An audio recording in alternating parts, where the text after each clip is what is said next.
So I'd like to welcome everyone to Care in the Future of Learning series. This is episode 6 with Professor Nicola Shaughnessy. And Nicola, just to get started for the audience who may not be so familiar with your work, could you just give us a bit of a background to your research and where you are up to in the kind of work you're doing? Yeah, so I'm an arts researcher. I'm a lecturer, a professor of theatre and performance at the University of Kent, here in the UK in Canterbury. I say that I'm an arts researcher, but increasingly I'm involved in interdisciplinary work in the arts health interspace. For the last, I keep saying 10 years, and I've been saying 10 years for at least 2 years, so it's probably 12 years now. My work has focused on neurodivergence, because in 2011, I got a large grant for a project using theatre with autistic children. And that has led to a series of other grants, one focused on working with autistic girls and women. The current project that I'm working on is looking at the impact of adverse childhood experiences on adolescent mental health, but the work that I'm doing on that is still very much focused on working with neurodivergent young people. So yeah, the work that I am a theatre professor, but most of my work is applied and socially engaged theatre and performance, and increasingly using multimodal creative practices more broadly in those kinds of contexts. Great, thank you. So in the context of the journal, which was it was around care in the future of learning, and I think your paper kind of sat in an interesting way because it was looking at neurodiversity and the notion of labyrinths and how that can help in the kind of creative learning space for girls in particular with autism.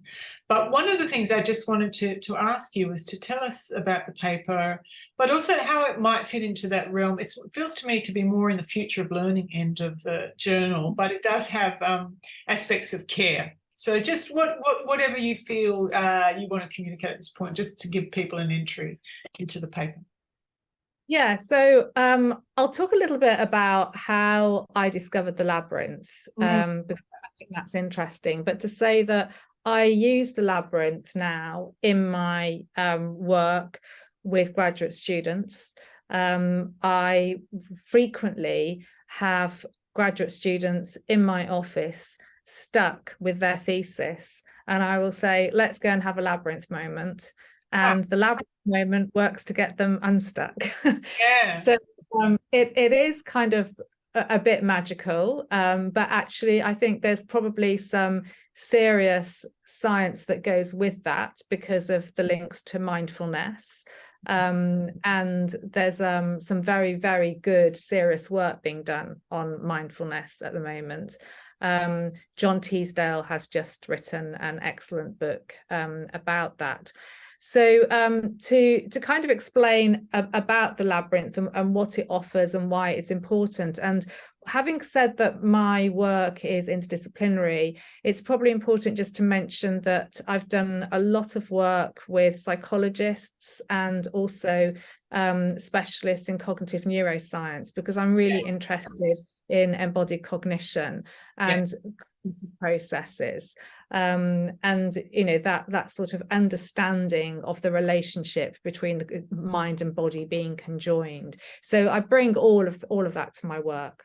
So quite simply, the way that we discovered the labyrinth was through a happy accident. I love talking about happy accidents in my teaching and research, because so frequently learning comes through failure or through a happy accident.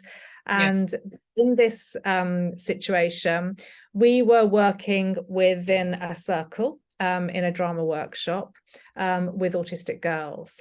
So the drama circle is something that is used in teaching a lot. We use circles so frequently without thinking about it, because we think that they collapse hierarchies, that we feel that we're in a group together. So it creates that sense of being an ensemble, flattening hierarchies, etc., etc. But actually, there was a lot of discomfort in this space, in this circle. And I'm used to dealing with discomfort, working with neurodivergent young people. Yeah. But this was persistent, and eventually it became evident through some comments that were written in diaries and eventually articulated that the problem was the circle. And we had a film artist working with us, Sonia Bouet, and she also observed the circle being a problem to the group. And what we went on to discuss were the reasons why. And it's because there's nowhere to hide, eye contact feels enforced, there's an anxiety around anticipating turn taking.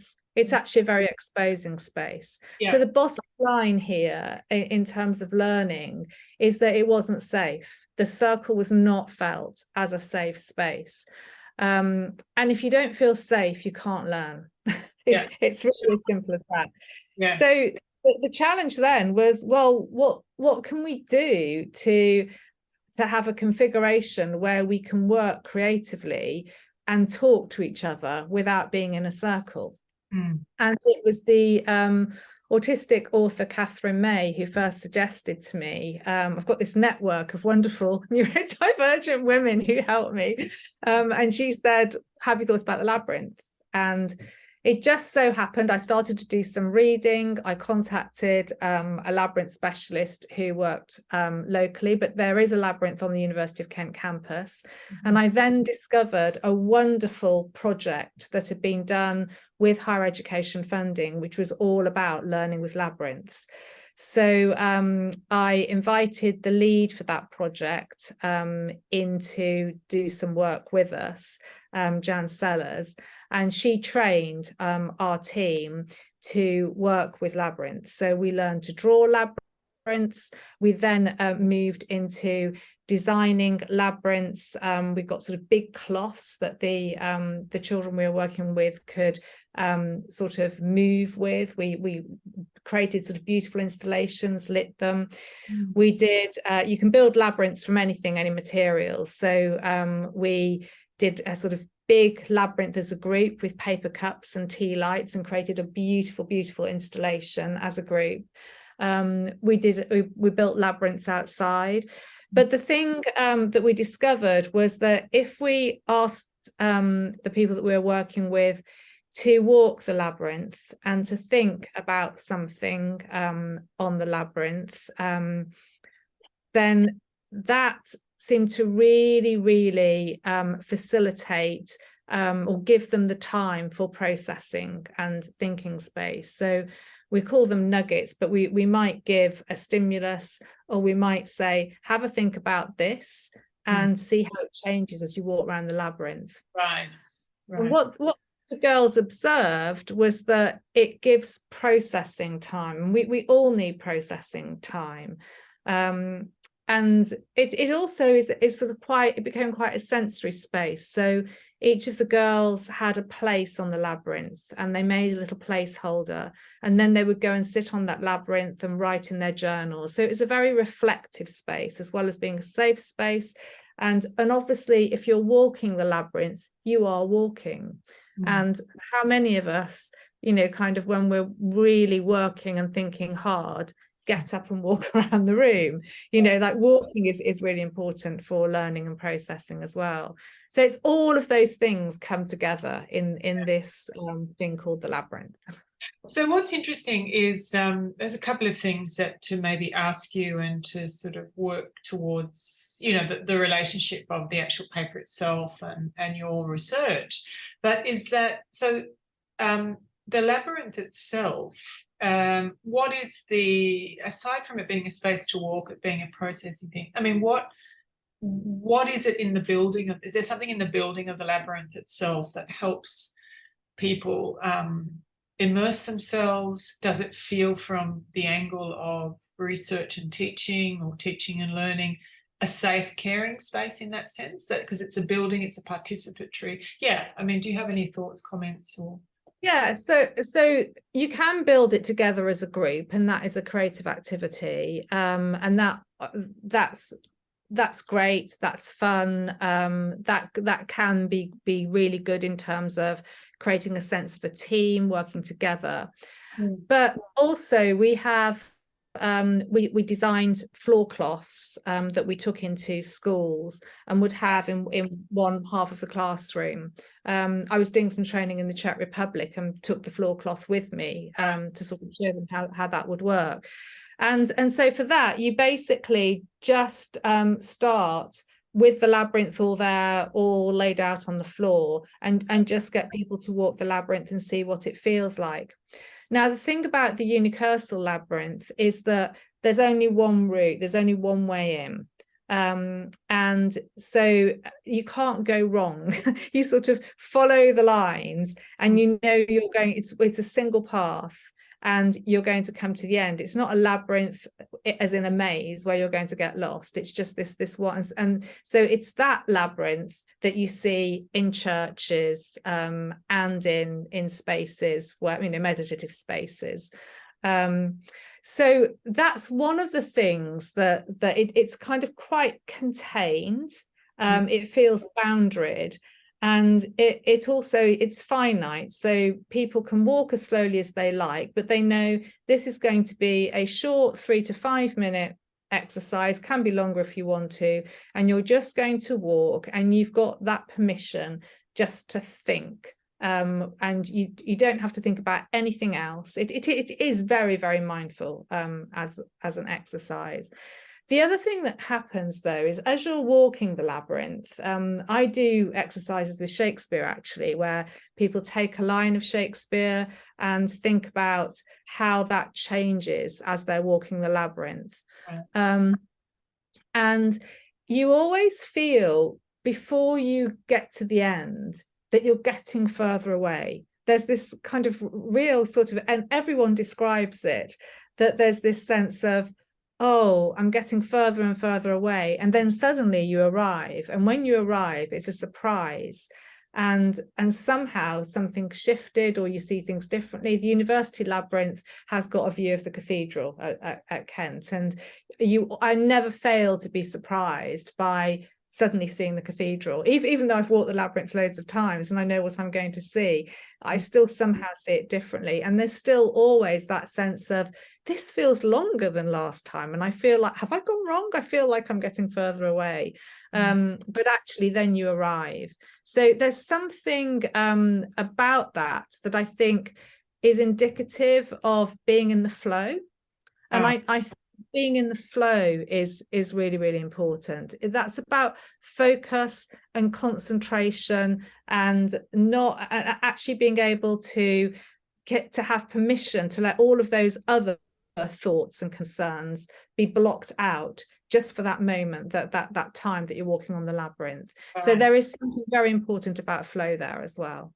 Okay, so in a sense, just to maybe finish up, because it's a short piece here that we're conversation, but I'm wondering about that, because there's lots of things that you've raised, and that sort of sense of flow, that sense of it being a space that you start and you arrive at, so that you know somewhere in between something's going to occur, right? So you sort of, so I'm interested in that sense of not knowing, but having points of entry and exit, and that functions in that kind of learning space more generally, but also for the research that you've done, and particularly for the paper as well. Like, there's something really intriguing about the labyrinth in that way too.